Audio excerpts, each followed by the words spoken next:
আমার সাথে প্যানেলে উপস্থিত আছেন, আমার এক্সট্রিম রাইটে আছেন doctor Puja Shaw, executive director, Narayan memorial hospital. ওনার পাশে আছেন Mrs Bipasha Samanta, director, smiles per miles. আমার রাইট হ্যান্ড সাইডে আছেন mister Sukantilal Saha, founder, master weaver and designer, Saha textile. আর ওনার পাশে আছেন mister Debashis Bhattacharya, CEO, Samata cooperative development bank. Women in business, এখন এই শব্দটা আমরা প্রায় শুনে থাকি, কিন্তু বিজনেস সেক্টরে মহিলাদের ভূমিকা ইতিহাস খুঁজে দেখতে গেলে আমরা দেখি যে 1870-তে নর্দার্ন ইরাকে প্রথম বহু মহিলা বিজনেস এবং ট্রেড শুরু করেন। দেশের অর্থনীতিতে তারা বেশ প্রভাবও বিস্তার করেছিলেন। আমেরিকা বা ব্রিটেনের ইতিহাসে বিজনেস সেক্টরে মহিলাদের ভূমিকাও বেশ গুরুত্বপূর্ণ ছিল। কিন্তু আমাদের দেশে উমেন এন্টারপ্রেনাররা এখনও নানা সমস্যার সম্মুখীন হয়। কখনো ইনভেস্টররা উমেন এন্টারপ্রেনারদের বিজনেসে ইনভেস্ট করতে আগ্রহ দেখান না, তো কখনো আবার বাধা আসে নিজের পরিবারের দিক থেকে। এরকম নানা সমস্যা নিয়ে আলোচনা করব আমাদের এই সভায়, যার বিষয় হলো নারীর ক্ষমতায়নে শক্তিশীল দেশ। শুরু করা যাক। প্রথম প্রশ্ন নিয়ে চলে যাব ডক্টর পূজা শর কাছে। উমেন এন্টারপ্রেনারদের উৎসাহ দিতে সরকার নানান স্কিম চালু করেছে। কি মনে হয় নতুন স্কিম মহিলা এন্টারপ্রেনারদেরকে কিভাবে উৎসাহ দিতে পারে? শুভ সন্ধ্যা, আর thank you for giving me this opportunity. সরকার অনেকভাবেই হেল্প করছেন, তবে আমি যেটা মনে করি যে যেটা বলা হয় যে education and enthusiasm starts from home. Absolutely. তো আগে মহিলাদের নিজে বুঝতে হবে যে আমরা এটা করতে পারি বা এটা করতে আমরা পারবো। আমি যদি পার্সোনাল এক্সপিরিয়েন্স থেকে এটা বলি, মানে আমার মা অ্যাজ সিঙ্গল ওম্যান, মানে আমার বাবা অনেক ছোটোবেলায় মারা গেছেন, তো মা আমাকে সিঙ্গল হ্যান্ডেলি রেস করেছেন। তবে যখন আমি বড় হয়েছি, আমার দাদারাই আমাকে এনকারেজ করেছেন এই লাইনে আসার জন্যে। I was more into education field, কিন্তু বিজনেসেও যে আসা যায়, দুটোকে যে মার্জ করা যায়, এই পুরো ইন্সপিরেশনটা কিন্তু আমার দাদারা। তো আমার জন্যে সবথেকে বড় কথা হচ্ছে men and women both have supported me equally. আর আমি সেটাই বলতে চাইবো যে যে কোনো মেয়ে বা নারীদের আগে বুঝতে হবে যে আমরা চাইলে সব করতে পারি, আর গভর্নমেন্টের হেল্প আছে, সবাই হেল্প করবেন। দেখুন, নেগেটিভিটি সব জায়গায় আছে, কিন্তু পজিটিভটাকেই এগিয়ে নিয়ে চলা আর ওটাকে ইউটিলাইজ করাটাই আমাদের মানে করা উচিত, এটাই আমি বলতে চাইব। আমি আপনার সাথে একমত যে মাইন্ডসেটটা চেঞ্জ হওয়া দরকার আমাদের সকলের ক্ষেত্রে। যখন উমেন এন্টারপ্রেনারশিপ নিয়ে আমরা কথা বলি, আমরা সবসময় চাইবো যে আমাদের ফ্যামিলি যেন আমাদেরকে সাপোর্ট করে, কিন্তু খুব রেয়ার কেসে এটা দেখা যায় যে একটা ফ্যামিলি সাপোর্ট করছে একটা উমেন এন্টারপ্রেনারকে। আমি নিজেকে সেদিক দিয়ে সত্যিই খুব লাকি মনে করি। I have got that support. আমি এটাও মানছি যে অনেকে সেই জায়গাটা পান না। আমরা উইমেন যারা সাকসেসফুল হয়ে গেছি, আমি সাকসেসফুল এটা বলবো না, কিন্তু যারাই সাকসেসফুল হচ্ছেন তারাই যদি আরও দুটো উইমেনকে হেল্প করার চেষ্টা করি, মানে আমরা মেয়েরাই যদি মেয়েদের হাত ধরে তোলার চেষ্টা করি, সেটা সেইভাবেও তো আমরা এগোতে পারি। এটা খুব সুন্দর কথা বলেছেন যে একজন মহিলা যদি আরেকজন মহিলার জন্য ইন্সপিরেশন হয়, যদি তার দিকে সহযোগিতার হাত বাড়িয়ে দেয়, তাহলে নিশ্চয়ই আমরা আরও উমেন এন্টারপ্রেনারদেরকে হয়তো আমাদের মধ্যে পাবো। এ নিয়ে আমি আমার দ্বিতীয় প্রশ্ন নিয়ে চলে যাব মিস্টার সুকান্তিলাল সাহার কাছে। আমার প্রশ্নটা খুবই সিম্পল।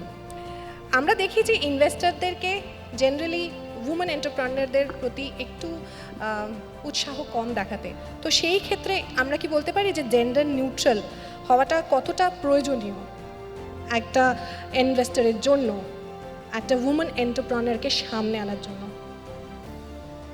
প্রথমেই বলি যে স্বাবলম্বী নারী শক্তিশালী পরিবার, মানে এটা হচ্ছে একটা প্রাথমিক শর্ত যে কোনো কাজেই।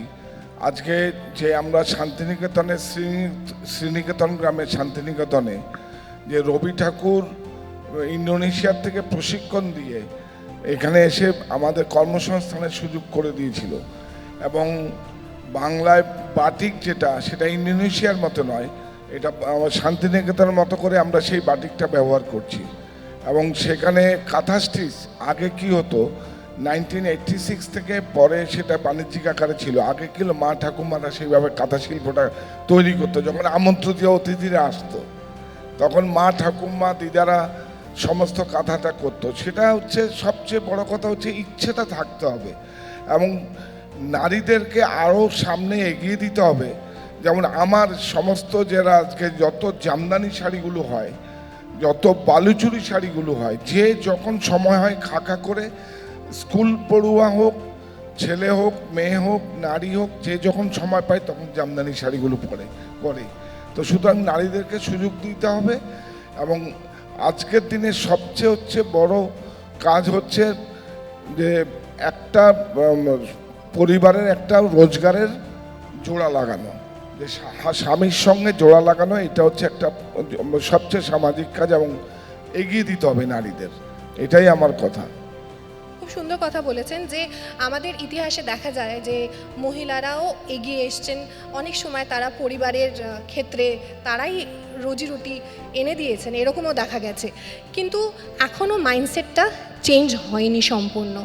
সেইটা নিয়ে জানতে যাব আমাদের মধ্যে উপস্থিত মিসেস বিপাশা সামন্তর কাছ থেকে, যে আমরা দেখেছি পরিবারের তরফে অনেক সময় এটা হয়েছে যে মহিলারা কোনো না কোনো ব্যবসা শুরু করতে চেয়েছে, কিন্তু সেই হিসাবে উৎসাহ পায়নি। এই মাইন্ডসেটটাকে আমরা কি বদলাতে পারবো, কিভাবে? শুভ সন্ধ্যা সবাইকে। প্রথমত থ্যাঙ্কস নিউজ 18 বাংলাকে এত সুন্দর একটা অপরচুনিটি গড়ে তোলার জন্য। মাইন্ডসেট চেঞ্জ কিন্তু নিজের বাড়ি থেকে হবে।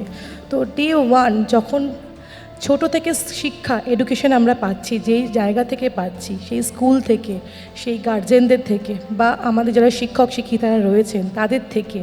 তো মাইন্ডসেট শুধু পরিবার বা এডুকেশন সিস্টেম থেকে নয়, নিজের মাইন্ডসেট সবার আগে চেঞ্জ করতে হবে। একটা উমেনকে তার নিজের বড় হওয়ার স্বপ্নকে জাগাতে হবে, যে আমি পড়াশোনা করছি শুধুমাত্র তার ফ্যামিলিকে দেখভাল করার জন্য না। আমি যদি সমাজে কন্ট্রিবিউশন নিজে দিতে পারি, তাহলে আমার মতো আরও 5 জন আমাকে দেখে তারা এগিয়ে আসতে পারবে। তো ডেফিনেটলি পরিবার তো ডেফিনেটলি একটা স্ট্রং পয়েন্ট, বা তার আগে একটা উমেনকে নিজেকে স্ট্রং হতে হবে, যে নিজের মধ্যে আত্মবিশ্বাস, যে আমার যা যোগ্যতা, আমাকে সেই যোগ্যতাকে প্রুভ করতে হবে, আমাকে বড় হতে হবে। সেই যোগ্যতাকে নিজের মধ্যে আনলেই সমাজও উন্নত হবে, সাথে সাথে সমাজের সাথে দেশও উন্নত হবে। ধন্যবাদ।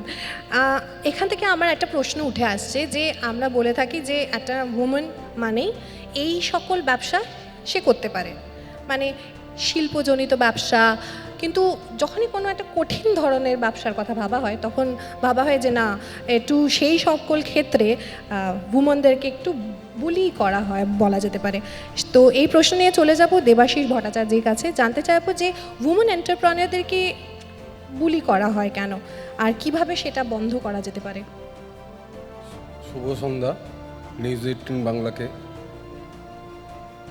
এবং এখানকার যারা বসে আছেন তাদের সবাইকে ধন্যবাদ জানিয়ে, আমার ব্যক্তিগত অভিজ্ঞতা যে মহিলাদের মাধ্যমেই আমাদের যে ব্যাংক, কোঅপারেটিভ ব্যাংক ম্যাক্সিমাম উন্নতি। কারণ আমরা মহিলা এন্টারপ্রেনারকে লোন দিয়ে তার রিকভারি রেটটা আমরা দেখেছি যে প্রায় 95% থেকে 96%, এবং তাদেরকে যদি ঠিক মতন আমরা বোঝাতে পারি যে আপনি এটা নিলে আপনার ফ্যামিলির এবং দেশের এবং আশেপাশে যারা আছেন তাদেরকে আপনার উন্নত করা যাবে।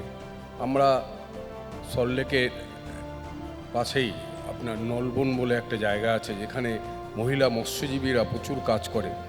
সেই মৎস্যজীবীদের আমরা ফাইন্যান্সিং করে আমরা উপলব্ধি করেছি যে মহিলারাই দেশটাকে অগ্রগতির দিকে নিয়ে যেতে পারে।